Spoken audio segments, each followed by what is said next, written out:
But an email trail released under Freedom of Information laws reveals Pfizer was offering millions of vaccine doses as early as 14 months ago. Scott Morrison's failure to secure an early supply deal with Pfizer mean that right now more Australians are in lockdown. Emails from June and July last year reveal the drug giant offered Health Minister Greg Hunt a meeting with senior members of Pfizer's global leadership team, if the minister can be involved, warning the government its engagements with other nations were moving swiftly. Mr Hunt declined.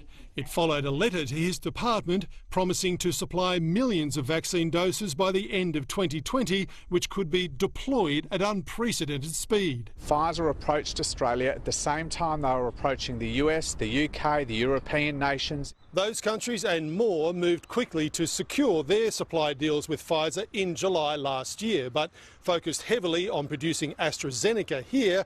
Our government didn't sign its supply deal until late November, almost 5 months later.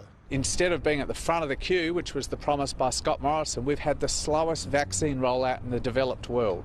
The first Pfizer delivery to Australia didn't arrive until February this year. Scott Morrison, one of the first to get it. Laura, what do the new documents tell us that we didn't know before? Lee, they really paint a picture for us of what these discussions were like between Pfizer and the government, and they seem to convey the impression that we had had before, which was that Pfizer was very keen, was really pushing the government and saying, look, we've got this vaccine, we're very keen to talk to you about it. It's a very fast-moving situation. We're dealing with a lot of other countries. We really need to secure a meeting with the minister. And they were told by health officials, well, thanks, that's really nice. We'll let the minister know. And Pfizer said, if you are able to organise a non-disclosure agreement to be signed, we can give you a really full briefing on our research into this new vaccine. And that the officials said, oh, well, we don't do that here. We've got a real problem with it. There was a lot of faffing about that for a couple of months. And as a result, there weren't really sort of substantive advances in the negotiations until August, by which time the UK and US had already signed up. So it does look very embarrassing for the government. It really reinforces this idea that they just weren't really on the case in getting these things through. It says on June 30, let's have a meeting. They say we have the potential to supply millions of vaccine doses by the end of 2020 and produce hundreds of millions of doses in 2021. You must have been pretty pumped and excited by that. 3 days later, a bureaucrat responds that you won't be attending the meeting.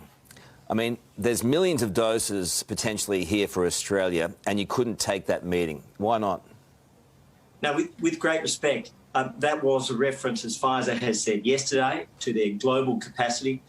We met at the senior advisor level with Pfizer by the 10th of July, and we're engaged in the significant meetings thereafter. But you didn't meet. Greg, why didn't you meet? I mean, this is very important stuff. This is securing Australia's Pfizer supply. Why couldn't you meet? What we created to look across the world with over 100 different vaccine candidates was a vaccine task force. Our first doses arrived at exactly the same shipment as New Zealand.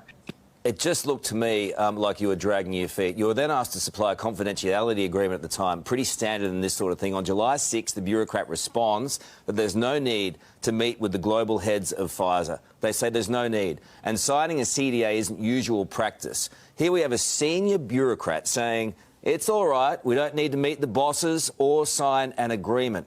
On July 10, Pfizer continues making the right waves. This is a company motivated. It says, let's move discussions quickly and we can deploy vaccines at unprecedented speed. Pfizer wanted a timeline for vaccine rollout and they got nothing back.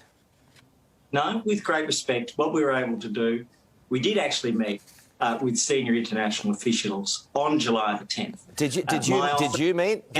Have you met them at this stage? No, this was done by the head of the Vaccines Task Force. No country in the world had an agreement at this point.